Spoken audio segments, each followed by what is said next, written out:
연장했더니 금리가 2% 올랐다. 직장인들의 비상금이었던 마이너 통장에 대한 배신. 이에 대한 이야기를 좀 해볼까 합니다.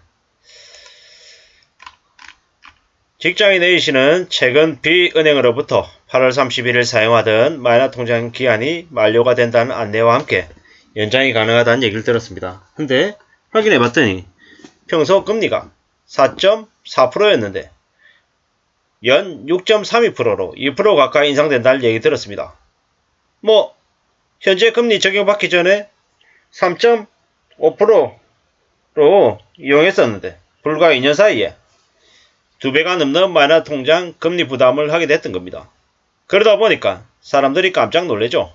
대출과 상환이 손쉬워서 쉽게 이용했던 마이너 통장이 직장인들을 배신했다는 이야기인 거죠. 근데 우리가 이제 앞으로 겪게 될 그 저금리에서 중금리로 넘어가는 건 주택담보대출, 전세자금대출, 마이너 통장, 여러 가지들이 아마 일어날 거다라고 봐야 되는 겁니다.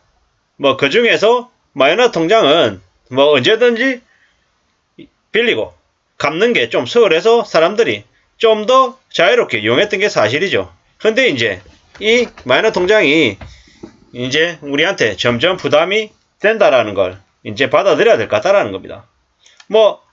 이래저래 여러모로 대출이라고 하는 게 우리를 점점 부담스럽게 한다라는 걸, 그걸 아마 현실로 받아들여야 될 것 같습니다. 더 우려스러운 얘기는 뭐냐면 9월달에 미국이 0.75% 자이언트 스텝을 할 수 있다라는 의견들입니다. 그리고 8월달에 우리는 우리대로 금리 인상을 해야 되는데요. 지금까지의 한국은행 입장에서는 0.25% 인상이 지금 현재 분위기입니다. 현재 2.25%인 한국의 기준금리를 2.5로 만든다라고 하는 건데요. 그에 대해서는 매우 우려스럽다라고 저는 생각합니다. 왜냐? 미국이 현재 2.5인데 9월달에 0.75% 올려가지고 3.25 되면 어떻게 됩니까? 9월달은 한국이 기준금리를 올릴 수 있는 회의가 없습니다. 그냥 8월달에 있고 그 다음에 나중에 또 있는 거죠. 그러면 9월달 되면 한국이 2.5가 되고 9월달에 한국이 2.5가 되고 미국이 3.25가 되면 도대체 무슨 일이 생겼습니까? 한국에 있는 외화들이 급격히 미국으로 옮겨갈 수 있다는 거죠. 이게 현실임을 인정해야 되는데 한국은행이 저같이 지극히 평범하고 잘 모르는 보통의 사람들도 알고 있는 걸 그들이 모르는 걸까요? 아니죠. 알고 있을 겁니다. 알고 있지만 금리가 가파르게 올라가지고 많은 대출자들의 부담을 키웠다라고 하는 그런 화살을, 그런 원망을 피하려고 저러는 것 같다는 생각이 드는 거죠.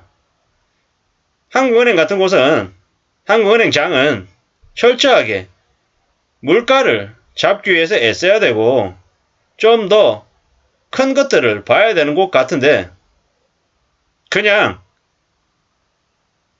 눈에 보이는 게 없는 것 같은 거죠. 그냥 눈치 보고 그냥 보신주의 이런 것들을 더 따지는 것 같습니다. 이창열 한국은행장이 그렇게나 저렇게나 제대로 된 자리에 있는 사람이 아닌 것 같다라는 생각을 해봅니다. 지금 현재 마이너 통장 대출금리가 이제는 6%도 상회해서 7% 돌파까지 임박해 있다고 합니다. 올해 1월달에 4.1에서 4.5였던 마이너 통장 평균금리가 3월달에 4.17에서 4.6, 그리고 7월 말에 4.6에서 5.1까지 올랐답니다. 이게 평균금리죠, 평균금리. 상당금리는 벌써 6% 어디에 뛰어넘은 거죠.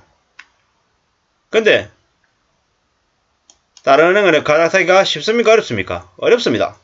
어렵기 때문에 함부로 못 움직인다라는 거죠. 카카오뱅크 같은 경우에는 더 놀랍습니다. 7월 말 기준 마이너 통장 평균금리가 7.28입니다. 이거는 다른 데보다 월등히 높습니다. 토스뱅크도 5.27, K뱅크도 5.0인데 카카오뱅크가 되게 높다. 다르게 얘기하면 카카오뱅크가 기존에 신규 고객들을 유치하기 위해서 되게 저금리로 빌려줬을 거다 라는 추정을 할 수 있는 거죠. 처음에는 되게 싼 것처럼 하고 나중에 갱신하거나 이러지를 할 때는 가상금리 더 먹여서 부담해야 되는 금리 수준을 더 높인 거다. 이렇게 봐야 되는 거죠. 이게 현실입니다. 이게 뭐 앞으로 우리가 무리하게 빚을 가지고 있는 사람들은 더욱 살아가는 삶이 만만치 않을 거다. 힘들 거다. 라고 봐야 될 것 같습니다. 이게 현실입니다. 근데 더더욱 우려스러운 건 마이너스 대출의 금리는 주택담보대출, 전세자금대출 등 다른 대출에 비해서 금리 수준이 더 빠르게 오를 수 있다는 걸 잊지 말아야 될 것 같습니다. 예전에 1997년, 98년 IMF 때를 되돌아보면 그때 마이너스 통장이 일시에 30%까지 급등했던 적이 있습니다. 그때 마이너스 통장을 사용했던 사람들이 어떻게 됐을까요? 쓰러졌죠. 초토화가 됐습니다.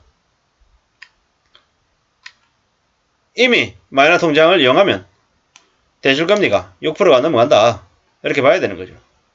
뭐 앞으로 계속 이제 마이너스 통장의 대출금리는 급상승할 거다. 그리고 다른 곳으로 옮기더라도 쉽지가 않다. 이렇게 봐야 되는 거죠. 뭐 고작 한다는 얘기가 대출금리가 낮은 대로 옮겨라. 이렇게 얘기하는 거죠. 근데 그게 현실적으로 쉽지 않을 거다라는 거죠. 뭐 마이너스 통장의 대출금리가 계속 올라가죠. 8월 9일 금리가 지금 4.8에서 6.6이라는 거죠. 꽤 가파르게 올랐습니다. 7월 말하고 비교해봐도 있잖아요. 상당금리는 5.1에서 6.6으로 무려 1.5가 올랐습니다. 이럴 수가 있나? 라는 생각이 들 정도인 거죠. 이게 연말이 되면 어떻게 될까요? 연말이 되면 뭐 한 5.5에서 한 7.5까지도 올라갈 수 있겠다. 심하면 8이 될 수도 있겠다. 라고 봐야 될 것 같습니다. 연말에 8%, 연말에 마이너스 대출금리의 상단이 8%가 될 수 있다는 건 절대로 만만한 일이 아니다라고 봐야 되겠습니다. 이에 대해서 댓글들이 어떨지 보겠습니다. 뭐 카카오뱅크 8월달에 연장인데 6%, 눈 비비고 다시 보면 근데 사실이었음. 근데 K뱅크로 갔더니 4%. 이런 얘기가 있네요. 힘들게 살 것 없다. 빚 왕창 내고 돈 빼돌린 다음에 파산 신청해라. 120조 빚한감 각종 금리 혜택이 기다리고 있다. 이런 얘기를 하는 사람도 있네요. 참 어처구니가 없죠. 시험점수 1000점 만점에 1000점. 작년 미칠에서 올해 연장했더니 5.8이라고 한다. 아니 시험점수 1000점 만점에 1000점이면 가장 높은 건데 그래도 마이너스 대출이 5.8이라고 하네요. 참 어이가 없죠. 금리는 카카오가 제일 많이 올린다. 처음에는 저금리로 유인하게 해서 쓴 다음에 금리를 광속으로 올림. 카카오 처음에 2.4이던 게 지금 5.5임. 반면 농협은 2.8이던 게 지금 3.9다. 이렇게 얘기하네요. 상대적으로 농협이 마이너스 대출 금리가 좀 낮은 것 같습니다. 예. 아무쪼록 그 마이너스 대출을 가지고 있는 사람들이 만약에 바꿔야 된다라고 하면 농협으로 바꾸는 게 어떨까라는 생각이 이제 드네요. 뭐 영원할 줄 알았던 회사가 갑자기 부도 처리되고 실지가 않은 순간 마이너스 통장과 카드값이 목줄을 확 조여온다. IMF 때 당하고 보니 거울은 급여의 대출은 눈길도 안 준다. 이게 현실적이고 이게 정말로 맞는 얘기일 겁니다. 우리가 살아가는 삶이 언제 어떻게 뒤집어지거나 상황이 바뀔지 모른다라는 거죠. 그렇기 때문에 함부로 안일하게 쉽게 빚을 생각해서는 안 되겠습니다. 지금 최대 실적을 내고 있는 은행들이 서민들을 쥐어짜서 4,500을 하고 있는 중이다. 이게 보통 사람들의 인식입니다. 남의 돈을 쓰지 마라. 남의 돈을 왜 쓰나? 비싼 이자를 내면서. 기준금리 오르기 전에 대출을 받았다면 최소 그 기준금리 인상폭 이상 오르는 게 정상이다. 조만간에 서민들 보릿고개 시작이다. 정부는 연끌 빚한갑 정책이라고 하는데 이러고 있죠. 카카오뱅크 진짜 쓰레기다. 4% 1년짜리 썼다가 소액금액이 좋아 연장했더니 8.5%가 됐다. 믿기 어려운 얘기죠. 믿기 어려운 얘기. 카카오뱅크가 제일 많이 올랐답니다. 카카오뱅크가. 그리고 상대적으로 농협이 오르는 인상폭이 제일 적다고 하니까 그렇게 보시고 아마 마이너스 통장을 사용하고 있는 분들은 좀 어떻게 옮길지를 조금 고민해 볼 필요가 있겠다라는 거죠. 산다라는 게 돈을 빌려서 지낸다라는 게 절대로 쉽지 않다라는 걸 잊지 말아야 될 것 같습니다. 우리의 삶을 지키는 건 절대로 남이 대신해 주는 게 아니다. 그리고 함부로 남의 돈을 쓴 대가가 적지 않다라는 걸 잊지 말아야 될 것 같습니다. 아무쪼록 우리의 삶을 잘 지켜나가는 저와 여러분들이 되기를 바랄 뿐입니다. 감사합니다.